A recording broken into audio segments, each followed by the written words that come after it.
Welcome. Today we have Dr. Lisa Thompson with us today, and we're gonna talk about something that is so exciting and so close to the heart of Starseed Goddess, because we are gonna talk about Arcturian, and then we'll see where else spirit guides us to. So welcome, Lisa.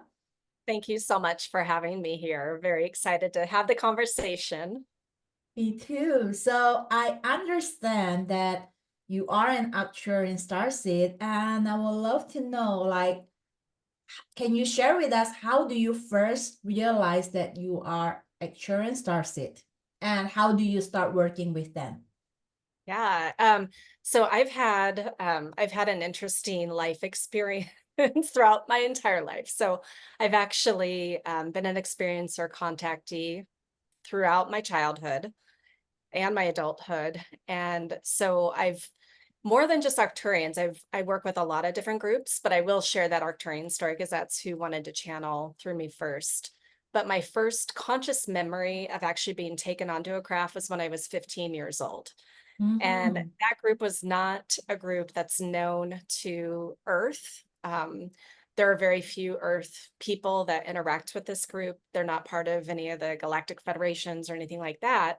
But I did find out a couple of years ago that they work with the Arcturians. And so that bridges that connection. So I first met my Arcturians in October of 2018. I was taking a psychic intuition class. And on the first night of class, our teacher led us through a meditative journey to meet a spirit guide that would help us get extra information if we needed it. Now, one of my modalities is past parallel life regression therapy, and I've, done a lot of spirit guide journeys myself and led others through it. So I knew some of my humans, my animals, but this time, completely different experience. I went to a different realm, and in front of me were the most beautiful group of blue skinned beings. They had, larger heads, bald, skinny bodies, and they just exuded the most pure love I have ever felt, and more so than anything here on earth. And their message to me was, you are one of us, we are one of you, we are family. And then we were to ask them if they had a name that they wanted to be called. And so even though there was a group of them, there was one that was more to the front, that was the spokesperson. And even though they are a collective, the name wasn't Arcturian. It was actually the collective name of Uluru. And so then they gave me a gift of a crystal, a quartz crystal. And I didn't know what the purpose of that gift was until later on. But I come out of this journey not knowing who this group of beings is. I just know that they wanted me to call them Uluru. And I'm going around, everyone's going around class sharing who their spirit guides are. Everyone's got normal humans.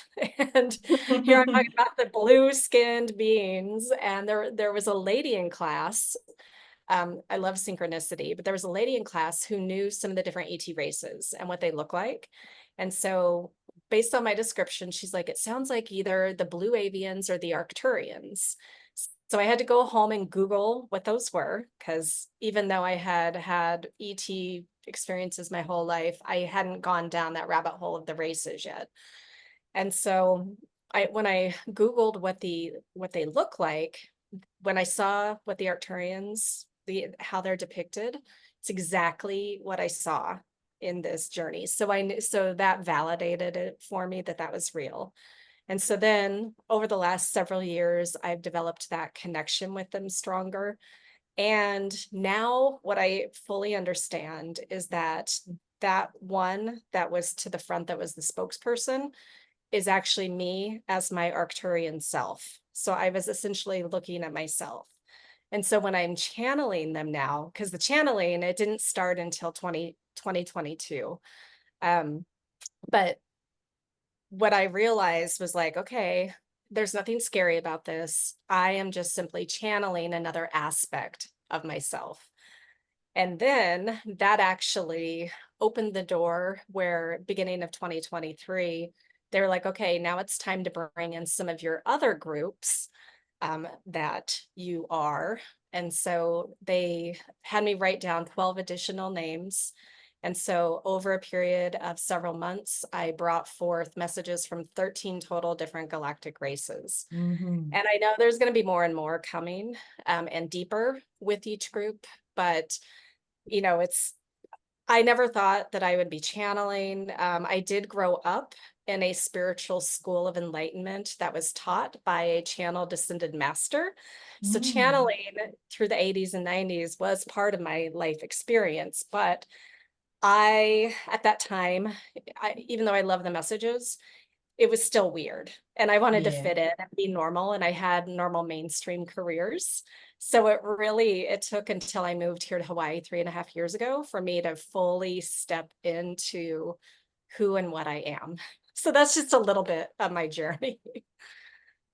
Beautiful story. And I love how you were sharing about how after you moved to Hawaii, it helped you to kind of anchor that energy. That's beautiful. Yeah. Yeah. And And I'm so, curious to know, because for those of you who are watching the video, if you are listening to the audio, you can go and find the video later. That is the background in you, that a close depiction of the Arcturian that you saw, or is something else? The blue yeah, balloon, is that a balloon? so it's an inflatable and Mm-hmm. it does like that. I've named that one Uluru. And Okay. that one comes out on my UFO tours that I do. I do a night sky watch UFO tour here on the Big Island of Hawaii. And so, as part of what I do in teaching, play is definitely part of it as well. And I know that's part of your mission. And so, Mm-hmm. we always do a little photo shoot with the blow up BTs, with the fun glasses before then we get into some of the real nitty gritty information. Mm-hmm. Mm-hmm. Yeah. Nice. Because I thought that, yeah, that sounded like what you were describing when you were sharing your story earlier, right? Yes. And when you were saying that you were channeling the Arcturian and you were realizing that the front part is actually an aspect of you, would you Mhm. say that at that moment you have tapped into your parallel reality, or is it something else? Yeah, I fully understand that I was seeing my parallel reality. And, as you and I have previously discussed on my podcast, we, there really is no past, there is no future. All things are existing simultaneously. So all of these lives are parallel, and we all have the ability to access those and tap in. And so that's what I was getting to experience. And what I got to understand later on was that quartz crystal that was given to me was for me to have something here on earth that represents what my job is in that Arcturian realm, which is a healing. I am a healer there. Mm. But Arcturians are higher dimensional beings, so they don't get sick, they don't have disease. But what I know is that I channel that energy, the healing energy from the Arcturian realm, down here to me as Earth Lisa. And then that helps send out this energy not only to Mother Gaia to help, balance her energy and help raise that vibration, but to anyone that comes into contact with me, whether direct clients or not. And so, Mm-hmm. um, so I It's like have you a are a conduit for it. yeah, exactly. And so what I have, I got as a representation to receive that energy even stronger was I got my Lemurian crystal here that, I use to really anchor that energy from those higher realms down here to really propagate out. I love that. And so you were sharing that there are other ET races as well. So can you share just more of the common ones that you probably work with all of them, but we don't have to go through all 13 and all, but maybe just share a bit of the common one that you work with beside Arcturian. Yeah, I would love to. Well, and so when I do the healing work that I do, so I have a modality that I have created that is called Galactic Ascension channeling. And it is a form of regression and energy healing, light language, sound healing, and other juicy stuff. But what I'm bringing in is the Arcturian energy of emotional healing. I Mm. also bring in Sirian energy of physical healing. So one of the lives that I fully got to experience in one of my regression sessions for me was a life as a Sirian during the time of the building of the pyramids, like super pre-Diluvian time, not our traditional Egyptology story, but I was a genetic engineer in that life. Mm. One of the things that I know is that I have been a scientist, a genetic engineer, kind of a biodiversity expert in so many different realms. And so the Syrians are one, and I have different aspects of the Sirian energy. I've got the genetic engineer, I got the mer people, the cetaceans, the whales and dolphins, all of that kind of Sirian energy that comes through.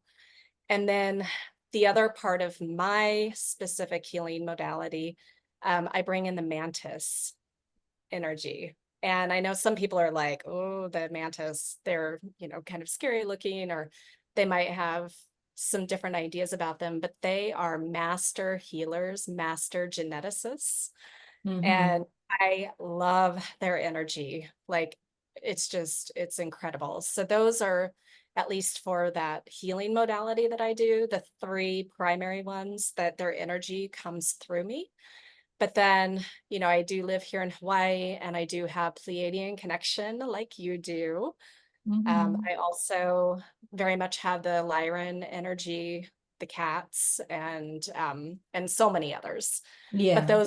those would be, oh, and though I am very proudly part of the Zeta hybrid program. I have 12 hybrid children as part of this program, in addition to my 2 Earth human babies. But Tell me I more about it. What is this hybrid program?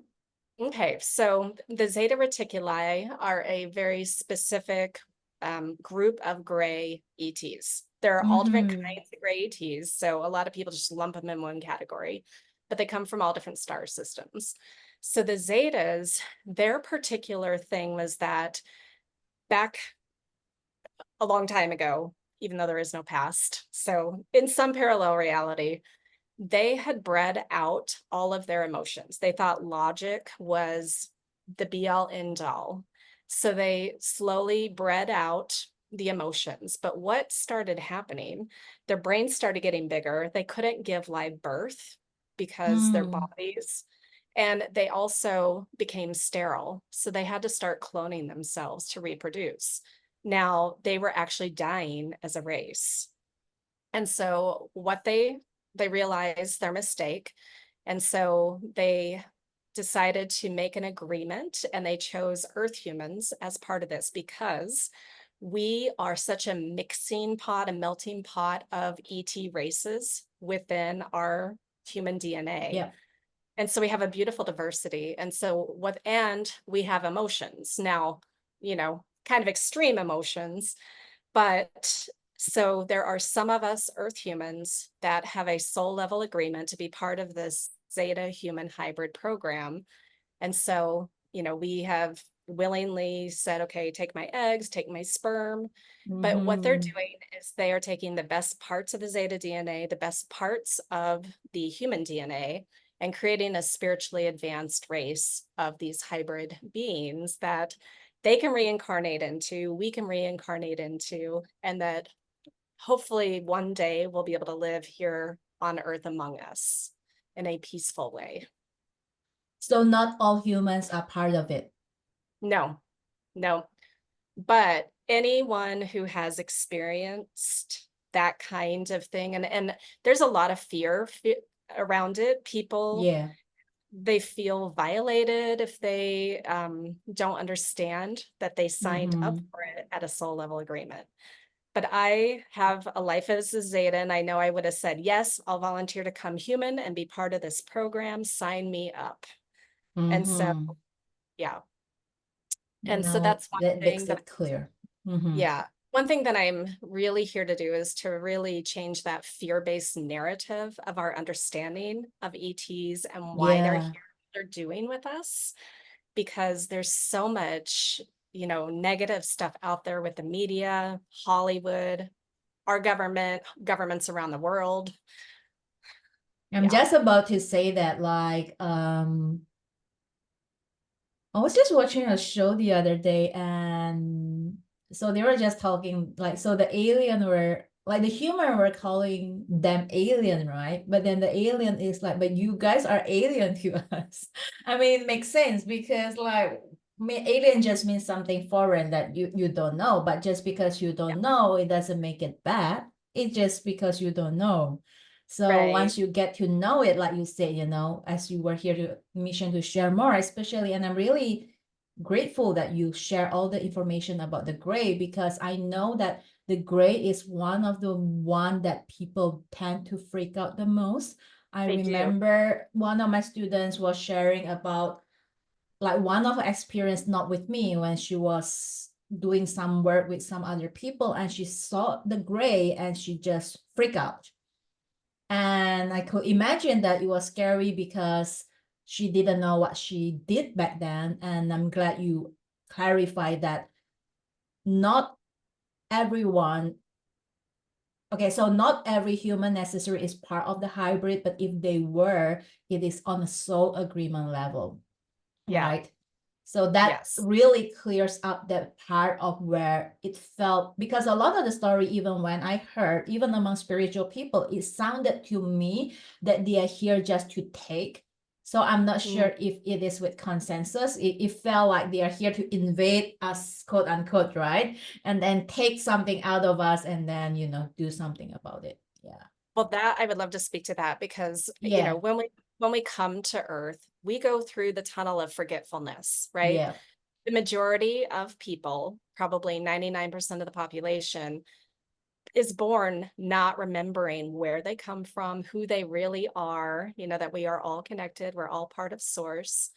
And so then you have society conditioning, familial conditioning, where there's all this fear instilled and not understanding, you know, what we are here to do. And so one of the why I love some of the work that I do with the regressions is that when we get someone to the deep part of their subconscious mind where all the information is stored, then they can see, oh, okay, now I understand. I did sign up for this.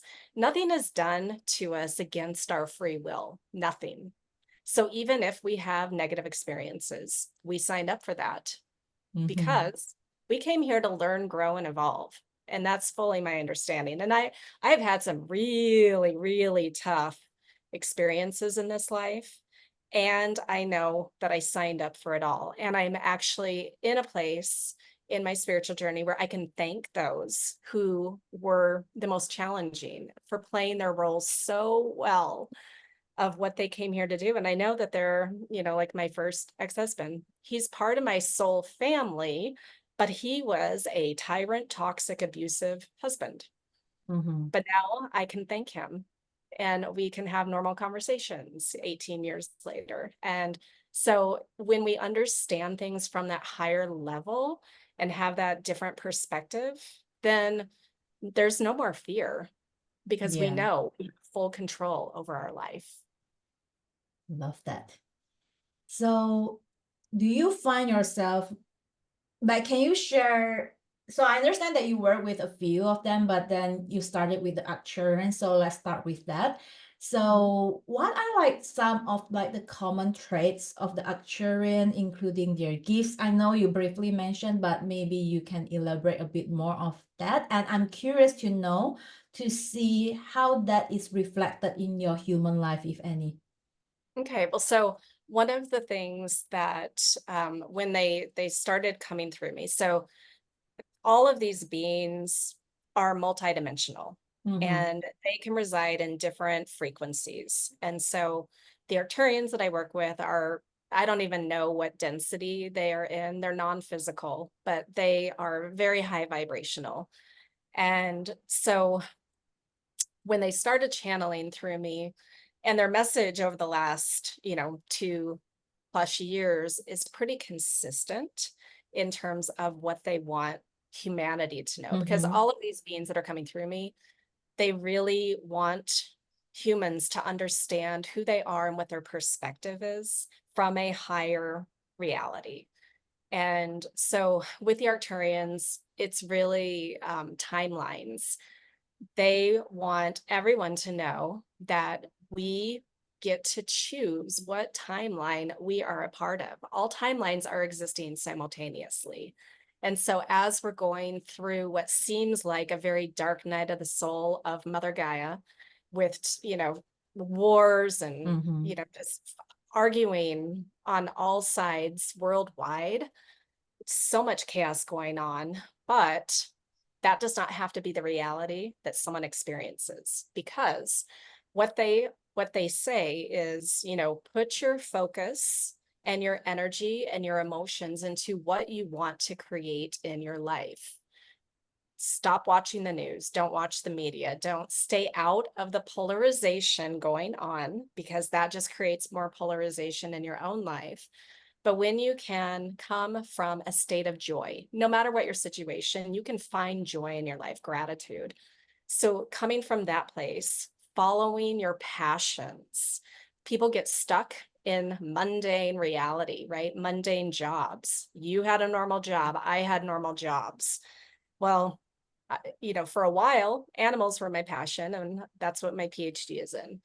Then, design was my passion. Now, this galactic connection is my passion. So following passions, very important. And staying in a state of play, like realizing Mm-hmm. that, okay, some people say you only have this one life. Well, no, you've got multiple lives, and you are infinite in terms, your energy does not die, your soul doesn't die. But, you know, live life to its fullest. That's what we're here to do. We're here to remember who we are, to really step into living here as Earth humans and experiencing this beautiful planet that we all chose to incarnate on.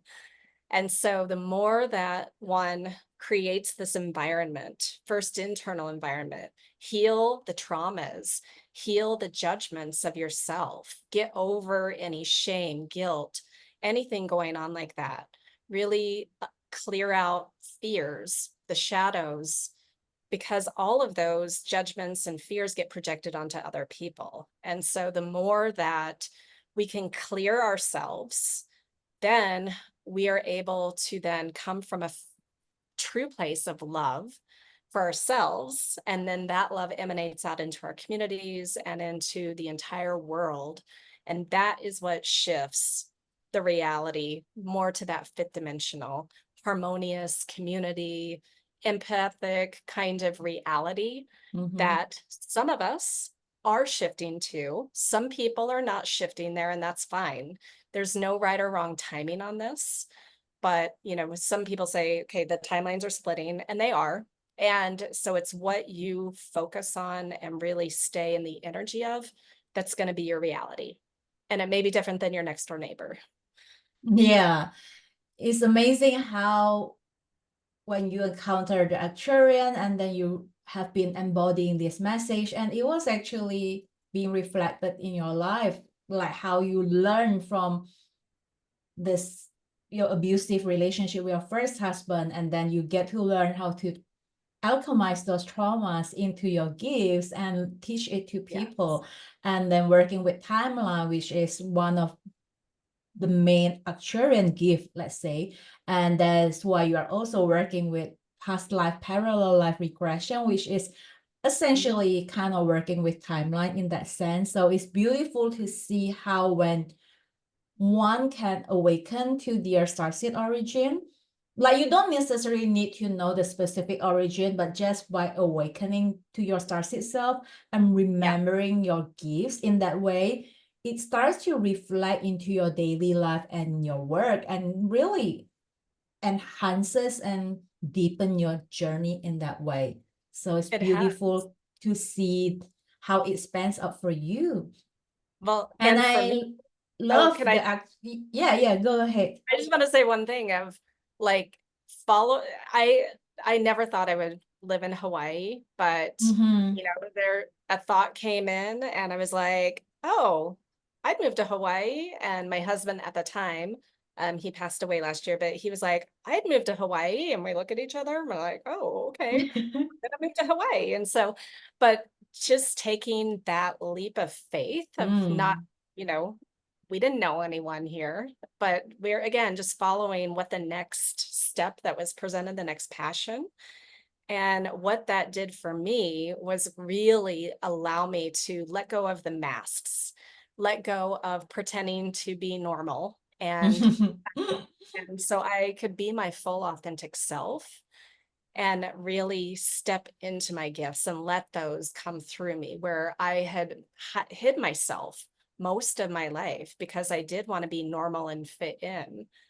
But, now, no more. I'm here to just really be who I am. And the more that I live it, because I am living what they're teaching me. Now, I'm human. So, of course, Mhm. it's a practice, not a perfection. But what it has allowed me to do is really where I used to judge things, I used to be very polarized in terms of how I would see the world. Now that I'm seeing it from the higher perspective, it allows me to stay back and not get involved. And my life is so much happier, so much joy because of that. And I can allow people to have their own experiences. I'm not here to force and make something just like me because we're all here on different journeys.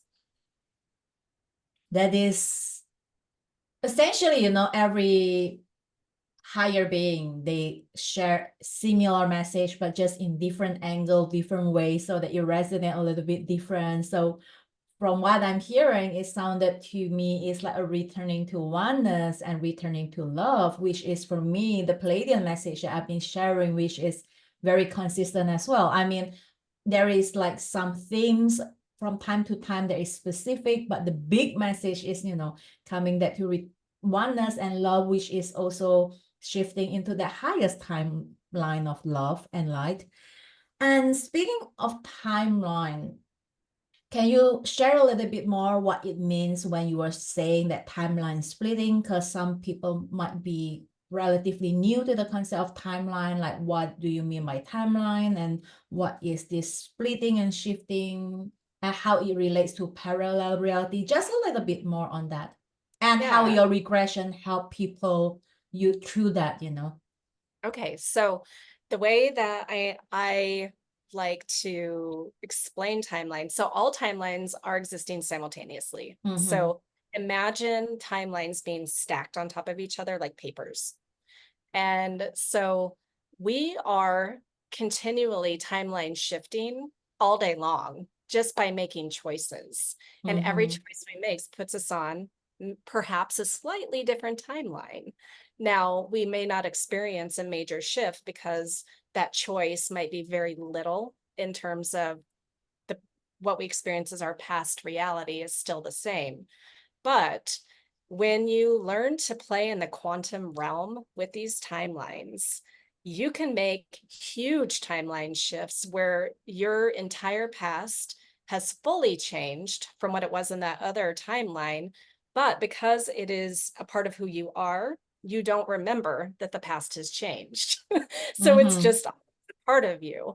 And so I myself have gone through some massive timeline shifts, like quantum timeline Mm-hmm. shifts, where I'm like, oh, and I was aware because I am trying to be as conscious as I can in what's going on.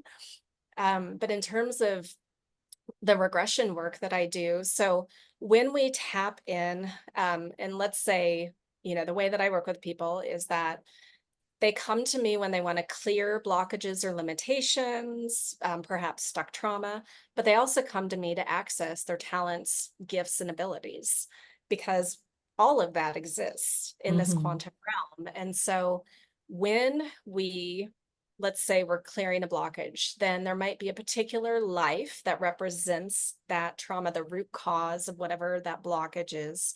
When that comes up, they get to make a choice of changing the story altogether, rewriting it. They can also just choose to understand it from the higher perspective, keep it the same, but they're understanding it so it no longer affects them.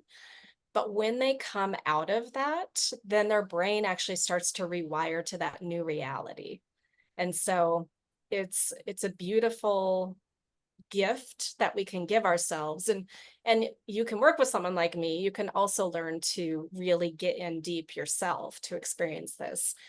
I love working with people, like in terms of, I like having other people regress me, just like I love regressing other people, because sometimes when we're doing it to ourselves, we're in our head instead of like really deep, into the higher self, the subconscious mind. But we all have the answers inside of us. We all have the ability to heal these traumas, to heal these blockages. We just have to know how to access it. And there are different modalities that can do this. And so this is just one of the methods that I use. Yes, it's definitely very important, like whatever you had just shared, that we can, it basically teaches us that we have the power, and it really lies in the moment to moment decision, because every one change equal total shift. That is something that a lot of people don't really understand, is because they think that it has to be like this massive change. I mean, yeah, massive change might be more visible to your physical eyes and you understand it more logically, but every single change, like if you ever change the recipe of what you're cooking, you know that, right? Like just change by 1 tablespoon, entire taste change. It's the same thing. One single change changes everything. And that's the beauty of working with timeline, because you can constantly make new choice and changes the Right. past, the present, and future at the same time. Yeah. Beautiful And work. what I realized Yeah. is I didn't answer the Earth split though, that you had Mm-hmm. asked about. So Mm-hmm. so then if we're applying that same stacked principle of all Yep. timelines existing simultaneously, well, so Earth has multiple timelines as well, and the reality. And so, it's not like two choices, there are Yep. multiple choices. And so really it is like, where is your mind? Where are your emotions? What are you putting your attention to? So it is creating your reality, whether you're conscious of it or not. And so for me, I choose to be as conscious about what I am choosing to be part of my reality, so that I can consciously keep moving towards that state of fifth dimensional, fifth Mm-hmm. frequency reality more and more. And all of us throughout our day, we're shifting between the third, fourth, fifth, like up and down. Some of us are able to hold that fifth more when we're in that place of love and, compassion and all of that. Others are really stuck in the third, where they're like very dense and focused Mm-hmm. on the fear and the negativity. But it is all a choice for us. We have complete free will, and we do create our reality. Totally. And I would love to kind of circle back to the beginning where you touch on Galactic Federation. Can you share a little bit more? What does that mean? So, and I don't work with any of the Galactic Federations. Mm-hmm. One of my psychic medium friends, when he was pulling in a couple of things for me, he's like, they're inviting you to work with them. And I'm like, I'm not called to that. Mm-hmm. There are people Mm-hmm. that are called to that. And I think so, kind of like Star Trek, for anyone who has Mm-hmm. ever watched Star Trek, there's this idea of different ET races out there coming together for a common mission. And so Mm-hmm.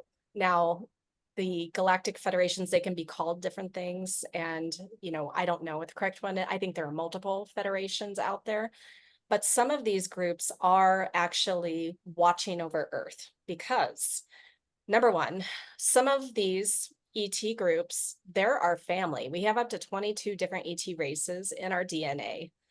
And so some of them are watching over us kind of as parents, but they can't go against our free will.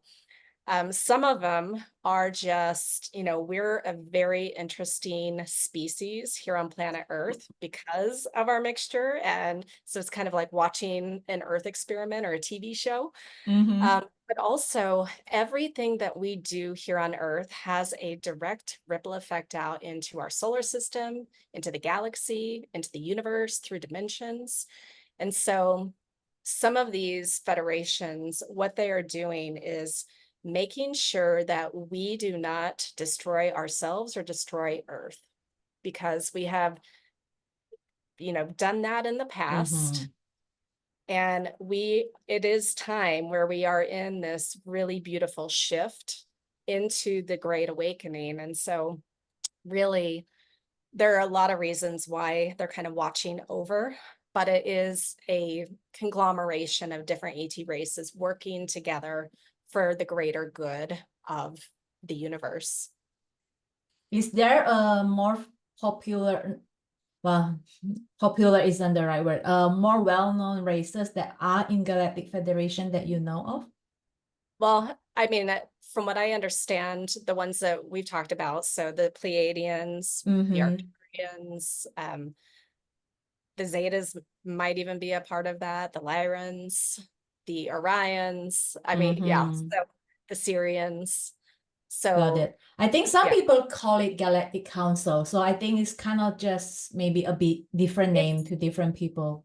yeah, different names, and there are some different councils out there. There are Yeah.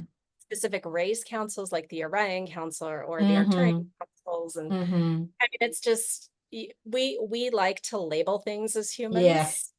And so one of the things that, even though had first met the Arcturians and I really, their energy, I mean, I just love being part of the Arcturian world, Mm-hmm. but they made it very clear of like, you are more than just Arcturian. Like, we like to feel like we belong to something. And so, oh, I'm an Arcturian starseed. I'm a Pleiadian starseed. Well, that just tribalizes us. Mm-hmm. We are everything, right? We are all connected to each other.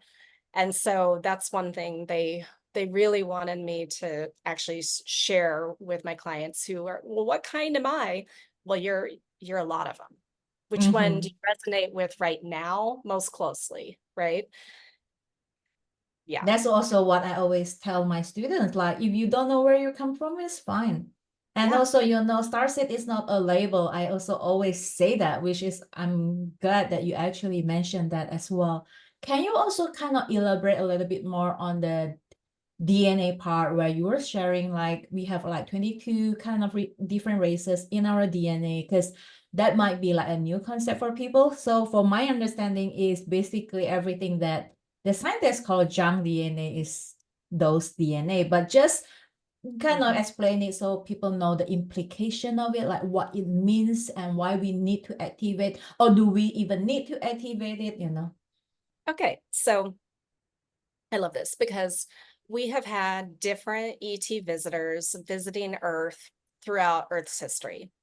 I have been able to see a lot of how animals were seated here, and I was actually part of that in one of my parallel lives. I was the energy that was watching over Earth, and it was my job to tell them, okay, it's time to bring the animals here and the seeds of these animals. And so also with our human evolution. So I have a PhD in evolutionary biology. And what I can tell you is what we learned in mainstream evolutionary biology and what I had to teach, so not what I understand now. And so I had to Mm-hmm. basically throw that all away.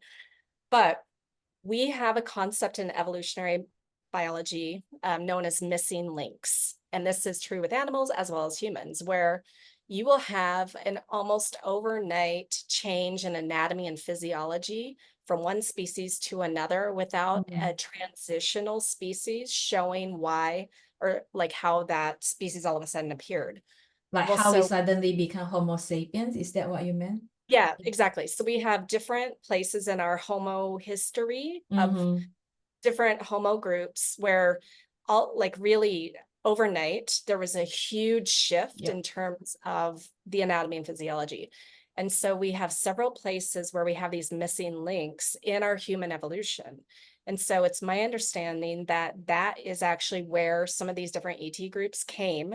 They spliced in their DNA, they modified our DNA. And so then ultimately we get what we are as Homo sapiens, and we are even evolving into something beyond that. Now, what's interesting, you brought up the junk DNA because, yeah, the majority of our DNA, scientists have no clue what it does, but it is my understanding as well that yes, that is our latent ET DNA. Now, the other thing is when they sequenced the human genome, they found places where the DNA was like kinked and spliced, where it looked like a genetically modified animal or plant. And so there is a lot of evidence out there that supports this idea that these different groups came and upgraded our body. That's what they were doing, changing, modifying, upgrading. And the life that I got to see as my Sirian self, where I was a genetic engineer. So again, it was super ancient Egypt. It wasn't even Egypt then, but it was like during the building of the pyramids. And I was not one of the ones on the ground. I was up in the spaceship.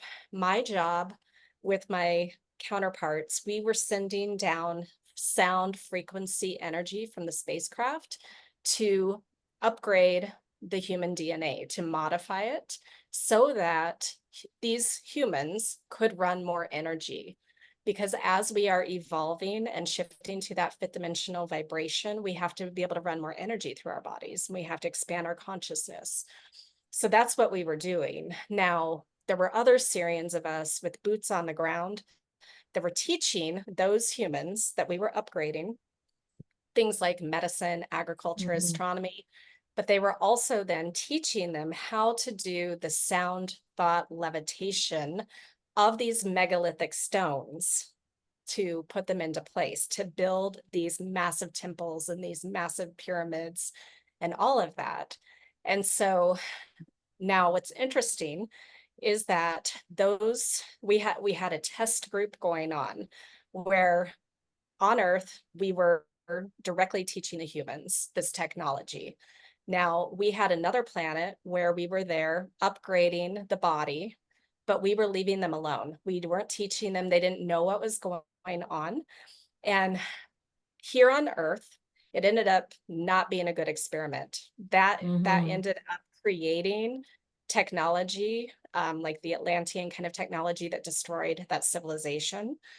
And where on the other planet where we left them alone, their spirituality grew and grew. They were harmonious with their planet, and they were complete and beautiful, like harmony, compassion, love with each other and with their planet.